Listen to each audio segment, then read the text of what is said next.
नहमदुहु व नुसल्ली व नुसल्लिमु अला रसूलिहिल करीम अम्मा बाद।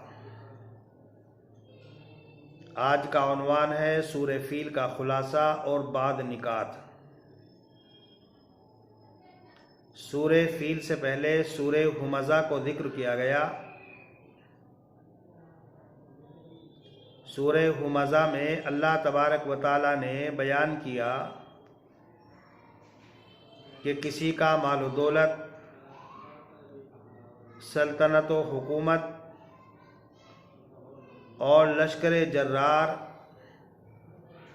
अल्लाह तबारक व तआला के अदाब का दिफा नहीं कर सकता, अल्लाह के अदाब को नहीं टाल सकता, अल्लाह के अदाब का मुकाबला नहीं कर सकता। और अल्लाह तबारक व तआला ने अपने इस दावे पर दलील और हुज्जत सूरह फील के ज़रिए से कायम की और बयान फरमाया, अलम तरा कैफ़ फ़अल रब्बुका बिअस्हाबिल फील। क्या आपको मालूम नहीं, क्या तुझे मालूम नहीं कि तेरे रब ने हाथी वालों के साथ में क्या किया। हज़रात उलमाए मुफस्सिरीन ने लिखा कि यमन में एक बादशाह था जिसका नाम अबरहा इब्न अस्सबाह था और उसने बैतुल्लाह को मुनहदिम करने और गिराने का इरादा किया और एक लश्कर जर्रार लेकर मक्कतुल मुकर्रमा पहुंचा। और जब इसका लश्कर मिना और मुज़दलिफ़ा के दरमियान वादी मुहस्सर पर पहुंचा तो अल्लाह तबारक व तआला ने अबाबील के ज़रिए से अबरहा के लश्कर को तहस नहस कर दिया। हज़रात उलमा ने लिखा है कि उन अबाबील की चोंचों में और पंजों में पत्थर और ज़मीन के संगरेज़े थे और संगरेज़ा जिस शख्स पर गिरता था, जिस हाथी पर गिरता था, वो तबाह और बर्बाद हो जाता था।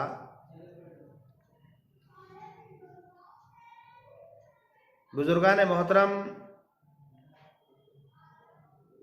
इस सूरत मुबारका से हमें बहुत से सबक मिलते हैं, बहुत सी इबरतें हासिल होती हैं। मसलन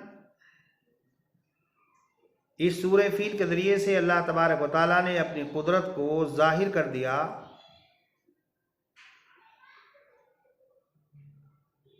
कि अल्लाह की कुदरत कुदरत कामिला है। अल्लाह की कुदरत के मुकाबले में कायनात में से किसी की भी कुदरत अल्लाह की कुदरत के सामने कोई माना नहीं रखती और कोई हैसियत नहीं रखती। इस सूरत मुबारका के ज़रिए से दूसरी ये बात हमें मालूम होती है कि जब अल्लाह तबारक व तआला किसी चीज़ का तहफ़्फ़ुज़ करता है, किसी चीज़ की हिफाजत करता है, जब अल्लाह तबारक व तआला अपने दुश्मन को दुनिया से नेस्त नाबूद करना चाहता है तो वो कायनात के जिस ज़र्रे से चाहता है काम ले लेता है। वो इंसानों का मोहताज नहीं। यही मिसाल आप ले लीजिए कि जब अबरहा बादशाह ने बैतुल्लाह को मुनहदिम करने का इरादा किया तो अल्लाह तबारक व तआला ने बैतुल्लाह की हिफाजत अबाबील के ज़रिए से कराई। हालांकि अगर चाहता तो कुरैश मक्का के दिल के अंदर भी ये दाइया पैदा कर सकता था कि वो इकट्ठा होकर अबरहा के लश्कर का मुकाबला करते और कुरैश मक्का के ज़रिए से अबरहा के लश्कर को हज़ीमत और शिकस्त दी जाती। लेकिन अल्लाह तबारक व तआला ने अबाबील के ज़रिए से अपने घर की हिफाजत करके ये वादे कर दिया कि हमें इंसानों की ज़रूरत नहीं, हम इंसानों के मोहताज नहीं।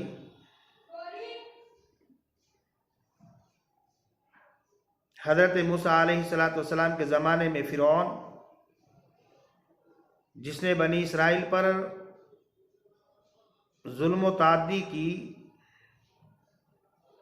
बच्चों को ज़िबा कराया, नौजवानों को कत्ल कराया, अपने बिगाड़ के लिए, काम के लिए औरतों और बूढ़ों को जिंदा रखा, और इस कदर गुरूर और तकब्बुर में मुब्तला हुआ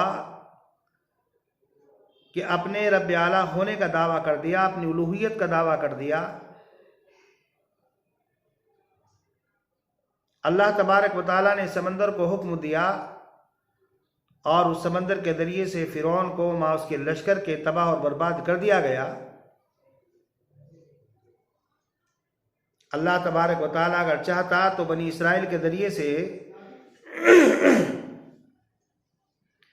फ़िरौन को और फ़िरौन के लश्कर को शिकस्त दी जा सकती थी, लेकिन अल्लाह तबारक व तआला ने ये वादे कर दिया कि अल्लाह तबारक व तआला कायनात के जिस ज़र्रे से चाहता है काम ले लेता है,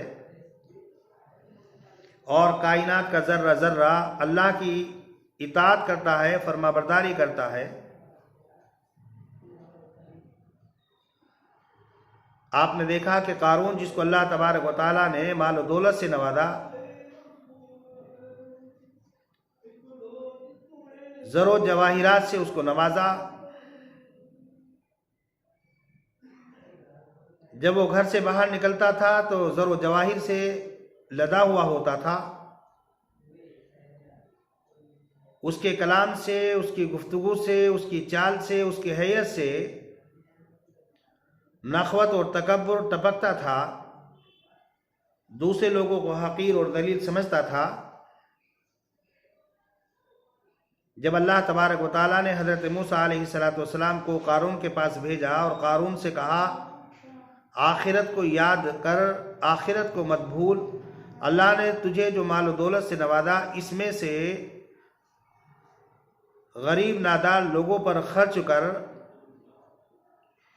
इसमें से ज़कात अदा कर। तो तकब्बुराना अंदाज में ये कहा कि ये माल और दौलत मैंने अपनी अकल से, अपने इल्म से, अपने हुनर से, अपने पैसे से कमाया। मूसा, क्या तुम ये चाहते हो कि मुझसे टैक्स लेकर खुद मालदार हो जाओ? अल्लाह तबारक व तआला ने ज़मीन को हुक्म दिया और ज़मीन कारून को माँ उसके ख़जाने के निगल गई। कुरान करीम में फरमाया गया, फ़ख़सफ़ना बिही व बिदारिहिल अर्दि फ़मा कान लहू मिन फ़ियतिन यंसुरूनहु मिन दूनिल्लाह, कि हमने कारून को माँ उसके ख़जाने के ज़मीन के अंदर धंसा दिया, अल्लाह के अलावा कोई जमात उसकी मदद करने वाली नहीं थी। इसी तरह के अल्फाज आज हमारे भाई साहिब हैसियत, साहिब वुसअत लोग, जब उनके दरवाज़ों पर गुरबा और फ़ुक़रा पहुँचते हैं और उनसे अपनी हाजत का, अपनी ज़रूरियात का सवाल करते हैं, तो बरमला वो ये कहते हैं कि पता नहीं लोग कहाँ कहाँ से आ जाते हैं। इनको ये बात मालूम नहीं कि माल और दौलत कितनी मेहनत से कमाया जाता है, कितनी मेहनत माल और दौलत को इकट्ठा करने में लगती है। अल्लाह तबारक व तआला इस तरह के अल्फाज से हमारी हिफाजत फरमाए। हज़रत इब्राहीम अलैहिस्सलाम के ज़माने में नमरूद था। जब उसने अल्लाह की तौहीद का इकरार और एतराफ़ नहीं किया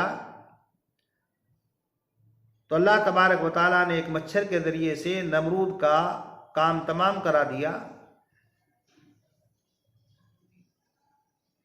इन वाक़यात से हमें मालूम होता है कि अल्लाह तबारक व तआला जिस ज़र्रे से चाहता है अपना काम ले लेता है, वो लोगों का मोहताज नहीं। अगर अल्लाह तबारक व ताला हमसे दीन का काम ले रहा है, हमसे लोगों की खैरखाही भलाई का काम ले रहा है, तो हमें इस पर अल्लाह का शुक्रिया अदा करना चाहिए। गुर्रा, तकब्बुर और फ़ख्र नहीं करना चाहिए। अब यहाँ पर एक सवाल ये पैदा होता है कि अबरहा बादशाह ने बैतुल्लाह को मुनहदिम करने का इरादा क्यों किया। बुजुर्गान मोहतरम, इससे पहले एक दूसरी बात समझ लीजिए कि लोग दूर दराज से मक्कतुल मुकर्रमा में जाते थे, हज करते थे, अपने जानवरों की कुर्बानी और नजराना वहाँ पर पेश करते थे, जिसकी वजह से अहले मक्का को माली मनफात हासिल होती थी और अहले मक्का की इक्तिसादी हालत उसको इस्तिकाम हासिल होता था, तक़वियत हासिल होती थी। तो अबरहा ने ये सोचा कि मुझे अपने मुल्क के अंदर कोई आलीशान इमारत बनानी चाहिए, खूबसूरत इमारत बनानी चाहिए। लिहाजा उसने एक आलीशान, एक खूबसूरत कलीसा तैयार किया और उसके बनाव और सिंगार में जितने तरीक़ेकार इस्तेमाल किए जा सकते थे वो तमाम तरीक़े उसने इस्तेमाल किए और उसको इतना ऊंचा बनाया कि जब कोई आदमी उसकी ऊंचाई की तरफ नज़र उठा करके देखता था तो सर से टोपी नीचे गिर जाती थी। और उसने ये ऐलान करा दिया कि इस साल के बाद कोई आदमी मक्के में हज करने के लिए नहीं जाएगा, बल्कि इस साल से हज यमन के अंदर होगा। यहीं पर लोग हज करेंगे और यहीं पर लोग अपने जानवरों की कुर्बानी पेश करेंगे। उसके जहन में ये बात थी कि जो हाजियों की वजह से अहले मक्का को मनफत हासिल होती थी, जब लोग यमन में हज करने के लिए आएंगे तो माली मनफात मुझे हासिल होगी। लेकिन उसका ऐलान बेअसर रहा और लोगों की अक्सरियत जैसे पहले हज करने के लिए मक्का जाया करती थी, उसके ऐलान के बाद भी मक्के ही में जाती रही। अब उसको इस बात का एहसास हुआ कि मैंने जो एक प्लानिंग सोची थी, एक मंसूबा बनाया था, मेरी प्लानिंग और मेरा मंसूबा तो नाकाम हो गया। अब उसने सोचा कि बैतुल्लाह को मुनहदिम कर देना चाहिए। जब बैतुल्लाह ही मुनहदिम हो जाएगा तो लोग मजबूर होकर यमन के अंदर आएंगे और यहाँ आकर के हज करेंगे और माली मनफात मुझे हासिल होगी। लेकिन अल्लाह तबारक व तआला ने सूरह फील के अंदर फरमाया, अलम यजअल कैदहुम फी तज़लील, कि क्या अल्लाह तबारक व तआला ने उनके मकर व फरेब को, उनकी तदबीरों को ख़त्म नहीं कर दिया? क्या उनकी तदबीरों को उल्टा नहीं कर दिया?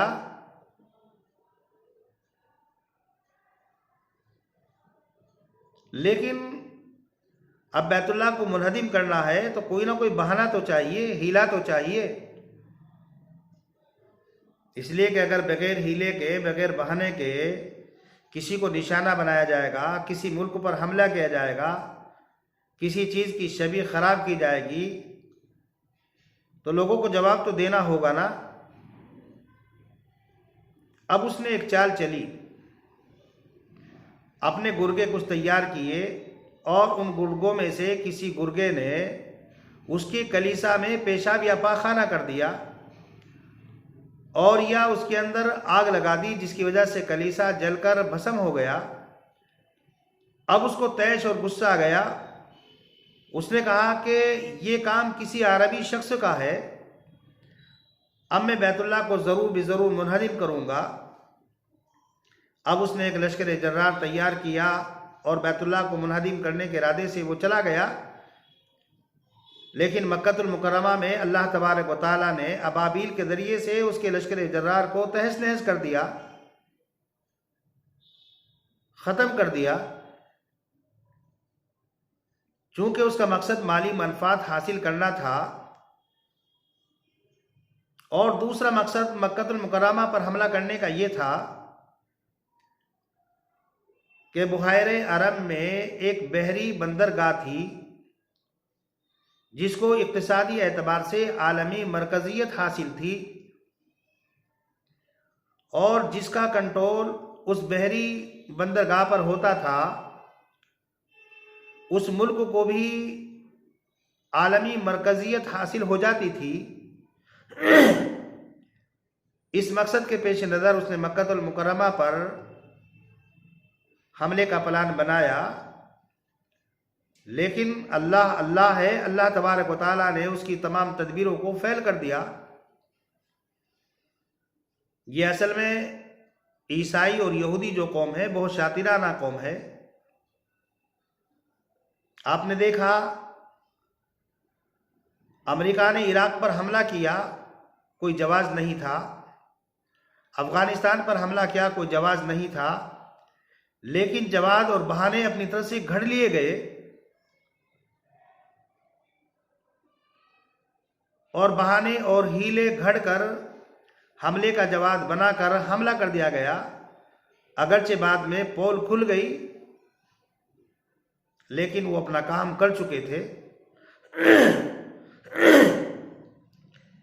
ईसाइयों ने और यहूदियों ने ये सब चीज़ें अपने बुजुर्गों से सीखी। बुजुर्गान मोहतरम, आज इस्लाम और मुसलमानों की छवि को ख़राब करने की कोशिश की जा रही है। इस्लाम और मुसलमानों की तरफ ऐसी ऐसी बातों को मंसूब किया जा रहा है जिसका इस्लाम से और मुसलमानों से कोई ताल्लुक़ नहीं। और अलमिया और अफसोस ये है कि हम मुसलमान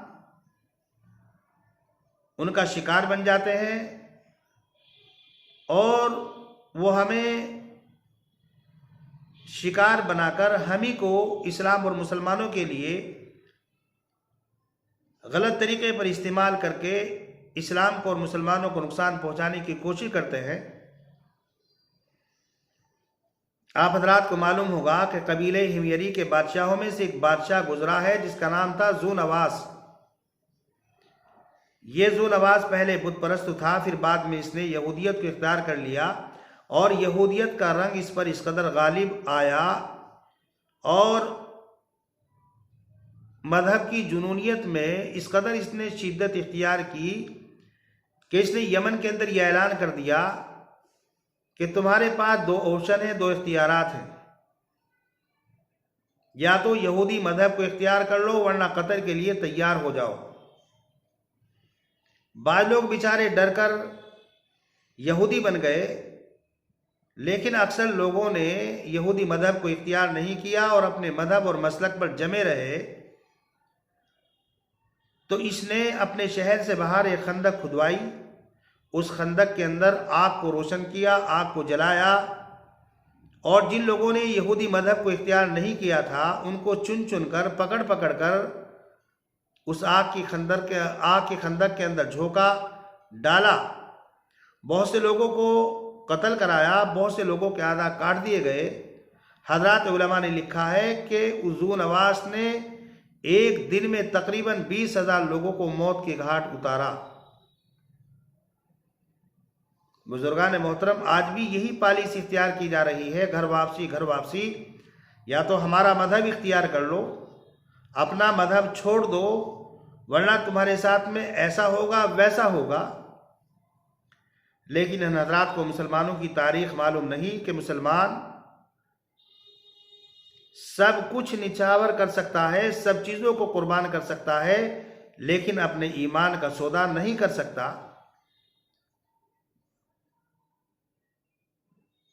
बाद लोग वो होते हैं कि जो किसी कमज़ोरी की वजह से, हालात की वजह से धर्म परिवर्तन कर लेते हैं,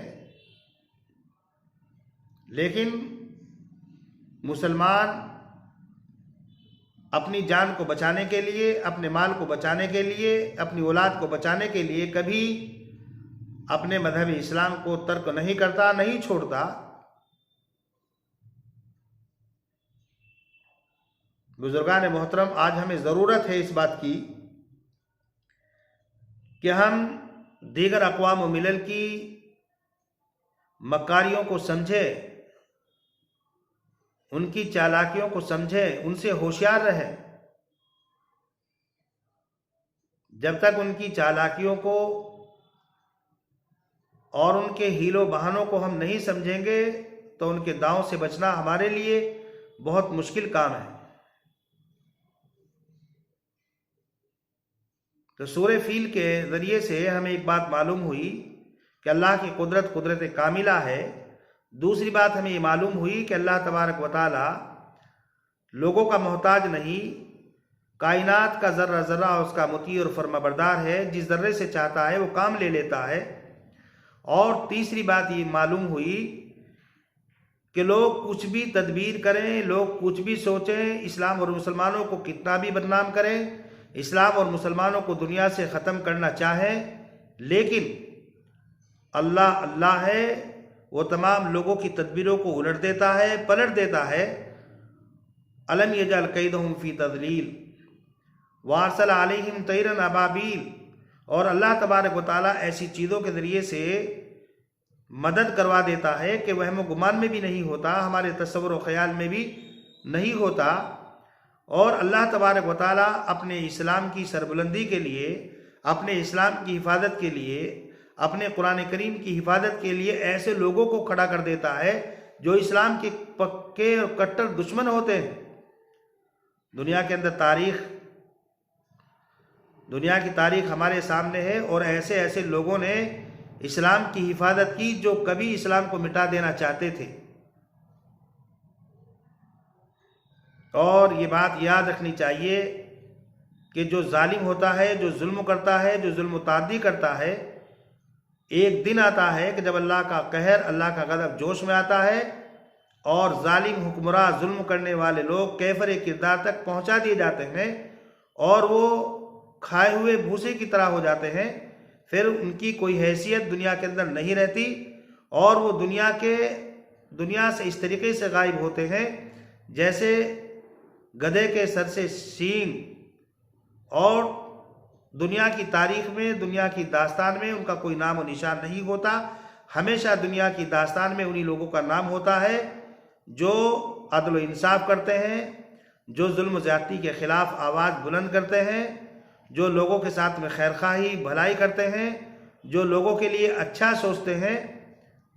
हमें भी चाहिए कि हम लोगों के लिए अच्छा सोचें, लोगों के साथ में खैरखाही करें, लोगों की सेवा करें, लोगों की मदद करें, किसी पर जुल्म ना करें। और अगर किसी पर जुल्म हो रहा है तो जुल्म के ख़िलाफ़ आवाज़ उठाए। ये हमारी सब की जिम्मेदारी है। अगर हम जुल्म के ख़िलाफ़ आवाज़ नहीं उठाएंगे तो एक वक्त वो आएगा कि जब हम पर जुल्म होगा तो हमारे हक़ में कोई दूसरा आवाज़ नहीं उठाएगा। बुजुर्गान मोहतरम, हमें चाहिए कि हम कुरान को पढ़ें, कुरान की तिलावत को करें, कुरान की तिलावत करें, कुरान करीम के मानी मतालिब को समझें और कुरान करीम के मुताबिक अपनी ज़िंदगी गुजारने की कोशिश करें। व आखिर दावाना अनिल हम्दुलिल्लाहि रब्बिल आलमीन।